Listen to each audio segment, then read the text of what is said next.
Hello everyone, welcome back to Shilpa Manoj YouTube channel.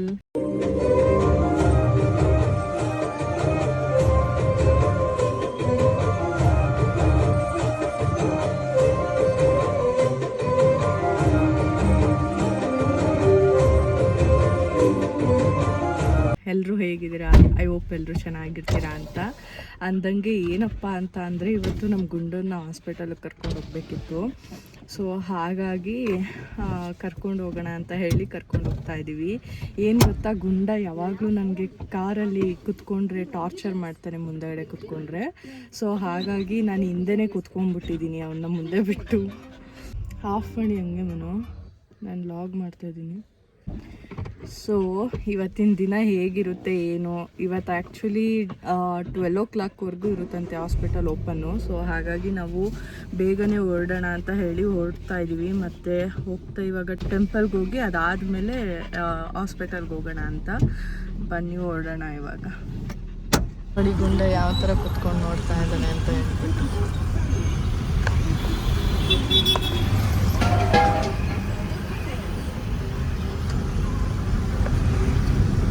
ನಾವು ಈಗಷ್ಟೇ ದೇವಸ್ಥಾನಕ್ಕೆ ಹೋಗಿ ಬಂದ್ವಿ. ಏನಪ್ಪ ಅಂದರೆ ದೇವಸ್ಥಾನಕ್ಕೆ ಹೋಗಿದ್ದು ವೀಡಿಯೋ ಏನು ಮಾಡ್ಕೊಳಕ್ಕಾಗಲಿಲ್ಲ.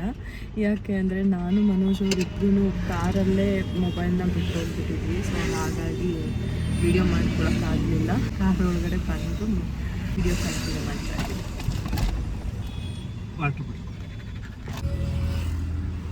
ಪ್ರಸಾದ ಕೊಟ್ಟರು, ಸೊ ಈಸ್ಕೊಂಡು ಬಂದ್ವಿ. ನಾವೀಗ ಹಾಸ್ಪಿಟಲ್ ಹತ್ರ ಬಂದಿದ್ದೀವಿ ಆಯಿತಾ.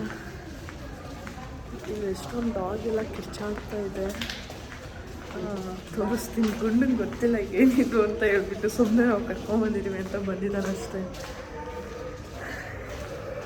ನೋಡಿ ಹಿಂಗೆ ಡಾಗ್ ಎಲ್ಲ ಕಿರ್ಚಾಡ್ತಾ ಇದೆ ಅಂತ ಹೇಳ್ಬಿಟ್ಟು. ಇಲ್ಲ ಅಲ್ಲಿ ರೋಡ್ ಇದೆಯಂತೆ, ಆ ರೋಡ್ ಹತ್ರ ಹೋಗಿ ಅಂತ ಅಂದರು.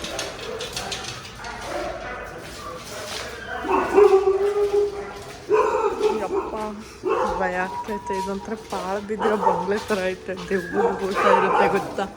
ಈ ಮೂವಿಲೆಲ್ಲ ನೋಡ್ತಾ ಇದ್ದೆ, ಇದೆ ಫಸ್ಟ್ ನೋಡಿ.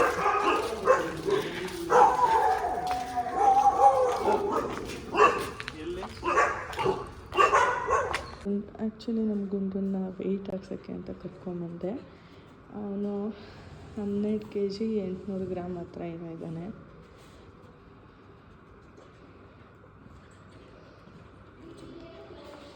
ಏನಪ್ಪ ಅಂತ ಅಂದರೆ ಇಲ್ಲಿ ಬಂದು ವಿಚಾರಿಸಿದ್ವಿ. ಅಂದರೆ ನಾವು ಇವತ್ತು ಬಂದು ಡಾಗ್ನ ತೋರಿಸಿ ಯಾವ ಥರ ಡಾಗು ಏನು ಅಂತ ಹೇಳಿ ತೋರಿಸಿ ಅಪಾಯಿಂಟ್ಮೆಂಟ್ ತೊಗೊಬೇಕಾಗಿರುತ್ತೆ. ಅಂದರೆ ಆಪ್ರೇಷನ್ ಮಾಡಿಸೋದಕ್ಕೆ ಬಿಫೋರೇ ನಾವು ತೊಗೊಬೇಕಾಗಿರುತ್ತೆ. ಏನಪ್ಪ ಅಂದರೆ ಇಲ್ಲಿ ಆಲ್ರೆಡಿ 1 ಮಂತ್ವರೆಗೂ ಅಪಾಯಿಂಟ್ಮೆಂಟ್ ಆಗಿಬಿಟ್ಟಿದೆಯಂತೆ. ಸೊ ಪೋಸ್ಟ್ ಡೇಟ್ ಏನಿರುತ್ತೆ ಅದನ್ನು ಕೊಡ್ತೀನಿ ಅಂತ ಹೇಳಿದ್ದಾರೆ ಮನೋಜ್ ಅವರು. ಅದು ಅಪಾಯಿಂಟ್ಮೆಂಟ್ ತೊಗೊಬೇಕಂತ ಅಂದರೆ 100 rupees ಪೇ ಮಾಡಬೇಕಂತೆ. ಗುಂಡ ಇರು. 100 rupees ಪೇ ಮಾಡೋದಕ್ಕೆ ಅಂತ ಹೇಳಿಬಿಟ್ಟು ಮನೋಜ್ ಅವರು ಹೋಗಿದ್ದಾರೆ. ಸೊ ನಾನು ಗುಂಡ ಆಚೆ ಬಂದು ಮನೋಜ್ ಅವ್ರಿಗೋಸ್ಕರ ವೆಯ್ಟ್ ಮಾಡ್ತಾಯಿದ್ವಿ. ಅದಾದಮೇಲೆ ಅವ್ರು ಪೇ ಮಾಡಿ ಬಂದಮೇಲೆ ಇವರು ಸ್ಲಿಪ್ ಕೊಡ್ತಾರೆ ಮತ್ತು ಡೇಟೆಲ್ಲ ಕೊಡ್ತಾರೆ, ಯಾವ ಡೇಟಲ್ಲಿ ಬರಬೇಕು ನಾವು ಅಂತ ಹೇಳಿಬಿಟ್ಟು. ಆವತ್ತಿನ ದಿನ ಬಂದು ನಾವು ಏನು ಪ್ರೊಸೀಜರ್ ಇರುತ್ತೆ ಅದನ್ನ ಎಕ್ಸ್ಪ್ಲೈನ್ ಮಾಡ್ತಾರೆ. ಇವತ್ತೇ ಏನು ಮಾಡಬೇಕು ಎತ್ತ ಏನು ಅಂತ ಹೇಳ್ಬಿಟ್ಟು ಇವತ್ತೇ ಏನೇನಿರುತ್ತೆ ಪ್ರೊಸೀಜರ್ ಅಂತ ಇನ್ಫಾರ್ಮ್ ಮಾಡ್ತಾರೆ. ಸೊ ಅದು ಏನು ಹೇಳಿರ್ತಾರೆ ಅದು ಫಾಲೋ ಮಾಡಬೇಕಾಗಿರುತ್ತೆ. ಈ ಗುಂಡ ನನ್ನ ಎಳ್ದಾಡ್ತಾ ಇದ್ದಾನೆ ಆಯಿತಾ. ಮನೋಜ್ ಅವರು ಪೇ ಮಾಡೋದಕ್ಕೆ ಹೋಗಿದ್ದಾರೆ. ಅವ್ರು ಪೇ ಮಾಡಿಬಿಟ್ಟು ಸ್ಲಿಪ್ ಇಸ್ಕೊಂಬರ್ಬೇಕು. ಅದಾದಮೇಲೆ ಮತ್ತೆ ಸ್ಲಿಪ್ನ ತೊಗೊಂಬಂದು ಇವ್ರಿಗೆ ಕೊಡಬೇಕಾಗಿರುತ್ತೆ. ತುಂಬ ದೊಡ್ಡದಾಯ್ತಾ ಹಾಸ್ಪಿಟಲು. ನಾನು ಅಂದ್ಕೊಂಡಿದ್ದೆ ಒಂದು ಹೇಳ್ತಾಯಿದ್ರು ದೊಡ್ಡದಿದೆ ಅಂತ ಹೇಳಿಬಿಟ್ಟು. ನಾನು ಅಂದ್ಕೊತಾ ಇದ್ದೆ ಮೇ ಬಿ ಒಂಚೂರು ದೊಡ್ಡದು ಅಂದರೆ ನಾರ್ಮಲ್ ಹಾಸ್ಪಿಟಲೆಲ್ಲ ಇರುತ್ತಲ್ಲ ಆ ಥರದ್ದು ಅಂತ. ಇದೆ ವಿ ತುಂಬ ದೊಡ್ಡದಿದೆ. ಮನೋಜ್ ಅವರು ಬರ್ತಾ ಇದ್ದಾರೆ, ಅಲ್ಲಿ ಕಾಣಿಸ್ತಾ ಇದ್ದಾರೆ, ಅಲ್ಲಿ ಬರ್ತಾ ಇದ್ದಾರೆ. ಗುಂಡು ಇಲ್ಲಿ ಇಟ್ಕೊಂಡು ನಿಂತಿದ್ದೀನಿ.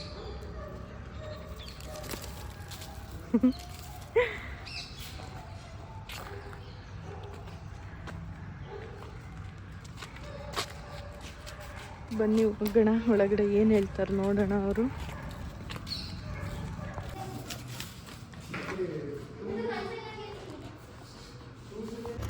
ಎಸ್ ಏನಪ್ಪ ಅಂದರೆ ಇವಾಗ ಡೇಟ್ ಎಲ್ಲ ಹಾಕಿಸ್ಕೊಂಡ್ವಿ. ನಮಗೆ ಡೇಟ್ ಸಿಕ್ಕಿದ್ದು ಆಗಸ್ಟ್ 14th ಕೊಟ್ಟಿದ್ದಾರೆ, ಅಷ್ಟೇ ಕೊಟ್ಟಿದ್ದಾರೆ ಆಯಿತಾ. ಮತ್ತು ಸರ್ಜರಿಗೆ ಬೇಕಾಗಿರೋ ಟೂಲ್ಸ್ ಎಲ್ಲ ಏನಿರುತ್ತೆ, ಎಕ್ವಿಪ್ಮೆಂಟು ಅದೆಲ್ಲ ನಾವೇ ತೊಗೊಂಬರ್ಬೇಕಾಗಿರುತ್ತೆ. ಹಾಗೆ ಮತ್ತು ಡಯೆಟ್ಟು ಯಾವ ಥರ ಅಂದರೆ ಕರ್ಕೊಂಬರೋ ಹಿಂದಿನ ದಿನ ನೈಟ್ 9 ಗಂಟೆಗೆ ಲಾಸ್ಟ್ ಫುಡ್ಡು, ನೀರು ಫುಡ್ಡು ಏನೂ ಕೊಡೋ ಆಗಿಲ್ಲ. 9 ಗಂಟೆ ಮೇಲೆ ಹೌದಾ? ಹಾಂ, 9 ಗಂಟೆ ಅಷ್ಟರೊಳಗಡೆ ಊಟ ಎಲ್ಲ ಮಾಡಿಸಿ ನೀರೆಲ್ಲ ಕುದಿಸಿರ್ಬೇಕು. ಅದಾದಮೇಲೆ 9 ಗಂಟೆ ಮೇಲೆ ಏನು ಊಟ ಗೀಟ ಏನೂ ಕೊಡೋ ಆಗಿರಲ್ಲ. ಅದಾದಮೇಲೆ ಇನ್ನು ಬೆಳಗ್ಗೆಗೆ ಇಲ್ಲಿಗೆ ಕರ್ಕೊಂಬರ್ಬೇಕಾಗಿರುತ್ತೆ. ಅವ್ರು ಏನು ಮಾಡಬೇಕು ಏನು ಇರ್ತಾ ಅಂತ ಹೇಳ್ಬಿಟ್ಟು ಇವ್ರು ಹೇಳ್ತಾರಂತೆ. ಮತ್ತು ನಮ್ಮ ಗುಂಡ ಸ್ವಲ್ಪ ನೀರು ಕುಡಿಯಲ್ಲ. ಸೊ ಅವ್ರು ಏನು ಊಟ ಕೊಡ್ತಾಯಿದ್ದೀರೋ ಏನು ಈ ಥರ ಎಲ್ಲ ಹೇಳಿದರು, ಅಂದರೆ ಮೀನ್ಸ್ ಕೇಳಿದ್ರು.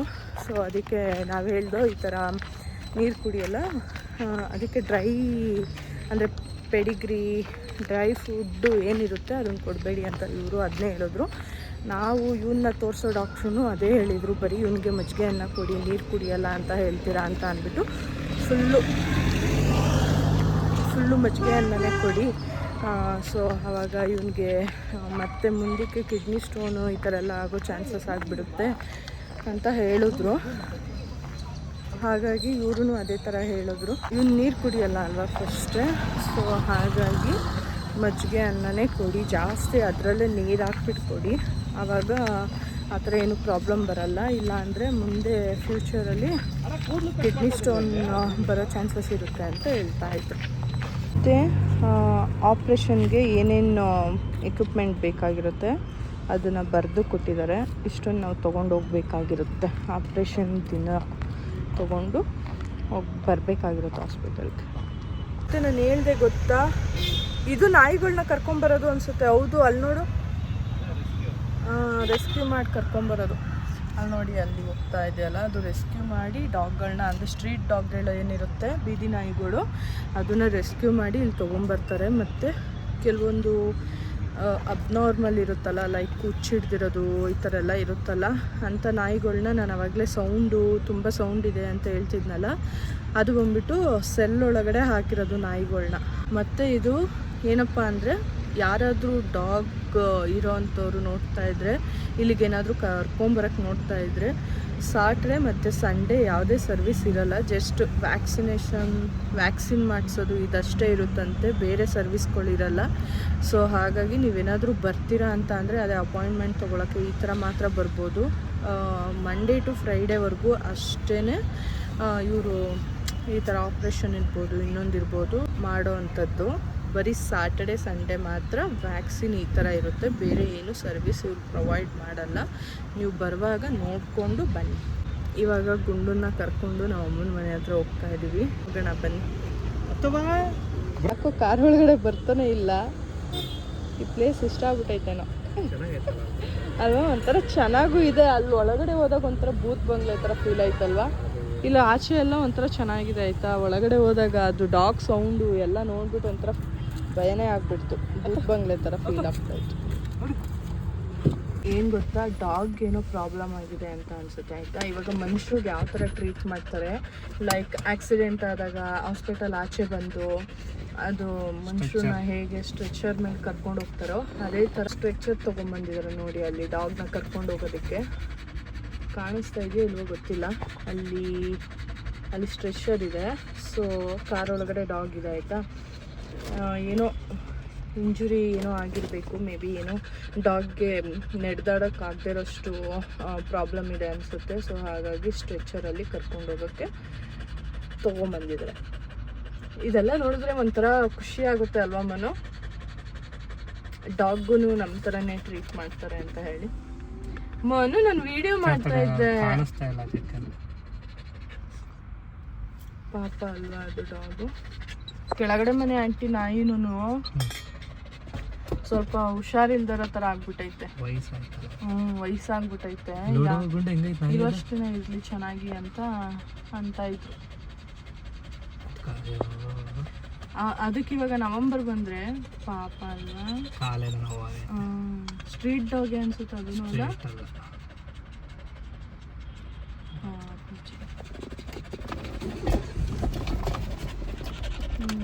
ಅದು ಹೌದು ಕರ್ಕೊಂಡಿದ್ದೆ ಒಳಗಡೆ.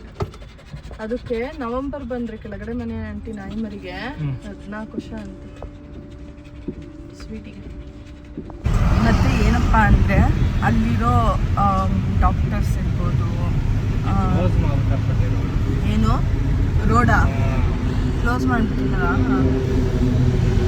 ಹೋಗಿ ಬಿಡಿ, ಇನ್ನೇನು ಮಾಡೋದು, ಮ್ಯಾಪ್ ಹಾಕೊಂಡು ಹೋಗಿ. ಅಲ್ಲಿ ತಗೊತಾ ಇದ್ದಾರೆ ನೋಡು, ಇನ್ನೂ ಓಪನ್ ಐತಲ್ಲ.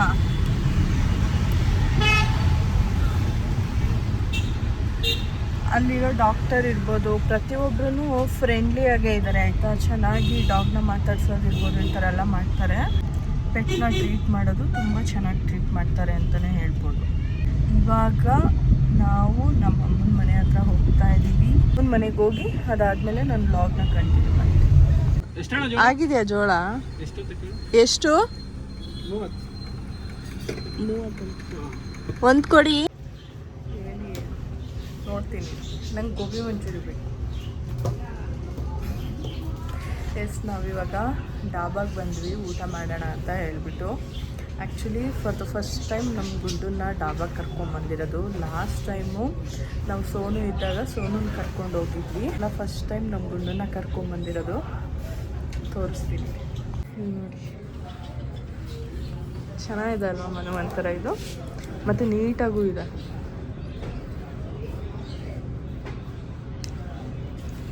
ನೋಡಿ ಚೆನ್ನಾಗಿದೆ ಅಲ್ಲ ಆ್ಯಕ್ಚುಲಿ.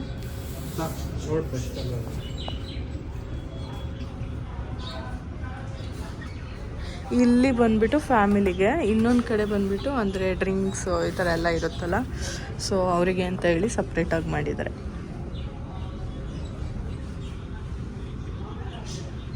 ಅಷ್ಟು ನಮಗೆ ಕಬಾಬ್ ತೊಗೊಂಬಂದು ಕೊಟ್ಟಿದ್ದಾರೆ. ತಿನ್ಬಿಟ್ಟು ಟೇಸ್ಟ್ ಹೇಳಿ ಮನೆ. ಯಾಕವ ನಮ್ಮ ಗುಂಡುಂಗೆ ಒಂದು ಕೊಟ್ಟಿದ್ದೀವಿ. ಆ್ಯಕ್ಚುಲಿ ಒಂದು ಪ್ಲೇಟ್ ಕೂಡ ಕೇಳಿದ್ದೀವಿ, ಬಟ್ ಅವ್ನು ಗಲಾಟೆ ಮಾಡ್ತಾಯಿದ್ದ, ಸೊ ಹಾಗಾಗಿ ಒಂದು ಕೊಟ್ಟಿದ್ದೀವಿ. ಸುಡ್ತಾ ಇದೆ ಇರೋ, ಸುಡ್ತಾ ಇದ್ರು ಬಿಸಾಕೋದು ತಿನ್ನೋದು ಮಾಡ್ತಾವನು. ಇರು ಸ್ವಲ್ಪ ಹೊತ್ತಿರು. ಇವಾಗ ಗೋಬಿ ತೊಗೊಂಡ್ಬಿಟ್ಟಿದ್ದಾರೆ, ಮತ್ತು ಗುಂಡುಂಗೆ ಅದು ಪಾರ್ಸಲ್ ಏನು ಮಾಡ್ತಾರೆ ಅದನ್ನು ಕೊಟ್ಟಿದ್ದಾರೆ, ಅಂದರೆ ಅವ್ನಿಗೆ ಊಟ ಹಾಕೋದಕ್ಕೆ ಅಂತ ಹೇಳಿಬಿಟ್ಟು. ಏನು ಗೊತ್ತಾ, ಫುಡ್ ಅಂತೂ ಅಲ್ಟಿಮೇಟ್ ಆಗಿದೆ, ಸಕ್ಕತ್ತಾಗಿದೆ ಅಂತ ಹೇಳ್ಬೋದು. ಅಂದರೆ ನಾನು ತಿಂದಿರೋದು ಈಗ ಸದ್ಯಕ್ಕೆ ಕಬಾಬು, ಸೊ ಕಬಾಬ್ ಅಂತೂ ಸಕ್ಕತ್ತಾಗಿದೆ.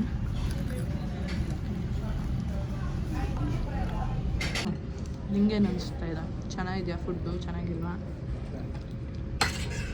ಈಗ ನಾವು ಆರ್ಡ್ರ್ ಮಾಡಿದ್ದು ಬಟರ್ ನಾನ್ ಅಲ್ಲ, ಬಟರ್ ನಾನು, ಬಟರ್ ಚಿಕನ್ನು, ಹಾಗೆ ಒಂದು ಚಿಕನ್ ಬಿರಿಯಾನಿ.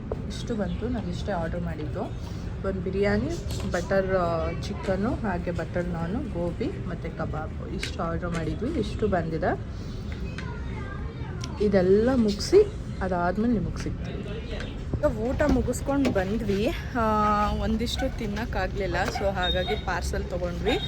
ಇದು ಮೇಲ್ಗಡೆದು ಬಂದ್ಬಿಟ್ಟು ನಮ್ಮ ಗುಂಡುಂದು, ಕೆಳಗಡೆ ಏನು ಪಾರ್ಸಲ್ ಇದೆ ಇದು ಬಂದು ನಮ್ಮ ಗುಂಡುಂಗೆ. ಇದು ಮೇಲ್ಗಡೆ ನಾವು ತಿನ್ನೋಕ್ಕಾಗದೆ ಬಿಟ್ಟಿದ್ದು. ಏನಪ್ಪ ಅಂತ ಅಂದರೆ ಊಟ ಅಂತೂ ತುಂಬ ಚೆನ್ನಾಗಿದೆ, ತುಂಬ ಅಂದರೆ ತುಂಬ ಚೆನ್ನಾಗಿದೆ. ಅದೇ ಥರ ರೇಟೂ ಇದೆ, ಮತ್ತು ಕ್ವಾಲಿಟಿ ಇರ್ಬೋದು, ಕ್ವಾಂಟಿಟಿ ಇರ್ಬೋದು, ರೇಟು ಮತ್ತು ಕ್ಲೀನು, ಹೈಜೀನ್ ಇದೆಲ್ಲ ಸಕ್ಕತ್ತಾಗಿದೆ ಅಂತಲೇ ಹೇಳ್ಬೋದು. ಯಾರಾದರೂ ಈ ಸೈಡ್ ಬರ್ತೀರಾ ಅಂತ ಅಂದರೆ ನೀವು ಇಲ್ಲಿ ಬಂದು ಫುಡ್ನ ಟ್ರೈ ಮಾಡ್ಬೋದು ಅಂತಲೇ ಹೇಳ್ತೀನಿ. ಯಾವ ಡಾಬಾ ಅಂತ ಅಂದರೆ, ಆ್ಯಕ್ಚುಲಿ ನಾವು ಬಂದಿದ್ದು ಡಾಬಾ ಯಾವುದಪ್ಪ ಅಂತ ಅಂದರೆ ಹಿಮಾಲಯ ಡಾಬಾ ಅಂತ ಹೇಳಿ. ಹೆಸರುಘಟ್ಟಾಗಿ ಹೋಗುವಾಗ ಲೆಫ್ಟ್ ಸೈಡೇ ಸಿಗುತ್ತೆ. ನೀವೇನಾದ್ರು ಟ್ರೈ ಮಾಡ್ತೀರಾ ಅಂತ ಅಂದರೆ ಡೆಫಿನೆಟ್ಲಿ ಬಂದು ಟ್ರೈ ಮಾಡ್ಬೋದು ಅಂತಲೇ ಹೇಳ್ತೀನಿ. ಯಾಕೆಂದರೆ ಫುಡ್ಡೆಲ್ಲ ಅಷ್ಟೇ ಚೆನ್ನಾಗಿದೆ, ಮತ್ತು ಕ್ವಾಲಿಟಿ ಇರ್ಬೋದು, ಕ್ವಾಂಟಿಟಿ ಇರ್ಬೋದು, ಎಲ್ಲ ತುಂಬ ಚೆನ್ನಾಗಿದೆ ಅಂತಲೇ ಹೇಳ್ಬೋದು. ಸೊ ಯು ಕ್ಯಾನ್ ಟ್ರೈ ಅಂತಲೇ ಹೇಳ್ತೀನಿ. ಇವಾಗ ಅಮ್ಮನ ಮನೆ ಹತ್ರ ಹೋಗ್ತಾ ಇದ್ವಿ. ಮನೆಗೆ ಹೋದ್ಮೇಲೆ ಅಂದರೆ ಹೊರಡೋಣ ಅಂತ ಹೇಳಿ ಹೊರಟಿದ್ವಿ, ಬಟ್ ಮನೋಜ್ ಅವ್ರಿಗೆ ಹೊಟ್ಟೆ ಹಸಿತಾ ಇದೆ ಅಂತ ಹೇಳಿದ್ರು. ಸೊ ಹಾಗಾಗಿ ಊಟ ಮಾಡ್ಕೊಂಡು ಹೋಗೋಣ ಅಂತ ಹೇಳಿಬಿಟ್ಟು ಈ ಡಾಬಾಗೆ ಬಂದು ಈಗ ಊಟ ಮುಗಿಸ್ಕೊಂಡು ಅಮ್ಮನ ಮನೆ ಹತ್ರ ಹೊರಟಿದ್ವಿ. ಅಮ್ಮನ ಮನೆಗೆ ಹೋದ್ಮೇಲೆ ಸಿಗ್ತಿದ್ವಿ. ಏನಪ್ಪ ಅಂತ ಅಂದರೆ ನಾವು ಅಮ್ಮನ ಮನೆಗೆ ಬಂದಿದ್ವಿ, ಬಟ್ ಏನಪ್ಪ ಅಂದರೆ ಬೂಬು ಅಂದರೆ ನನ್ನ ಕಾರಲ್ಲಿ ಕರ್ಕೊಂಡೋಗಿ ಆಚೆ ಅಂತ ಹೇಳ್ತಾನೆ ಇದ್ದ. ಸೊ ಹಾಗಾಗಿ ಮನೋಜ್ ಅವರು ಇವನ್ನ ಕರ್ಕೊಂಡು ಹೋಗೋಣ ಅಂತ ಅಂದ್ಬಿಟ್ಟು ಒಂದಿಷ್ಟು ದೂರ ಅಂತ ಹೇಳಿ ಕರ್ಕೊಂಡು ಹೋಗೋಣ ಅಂತ ಹೇಳಿ ಕರ್ಕೊಂಡು ಹೋಗ್ತಾ ಇದ್ದೀವಿ. ಬನ್ನಿ ಇವಾಗ ಹೊರಡೋಣ. ಪಪ್ಪು ಹಾಯ್ ಮಾಡು.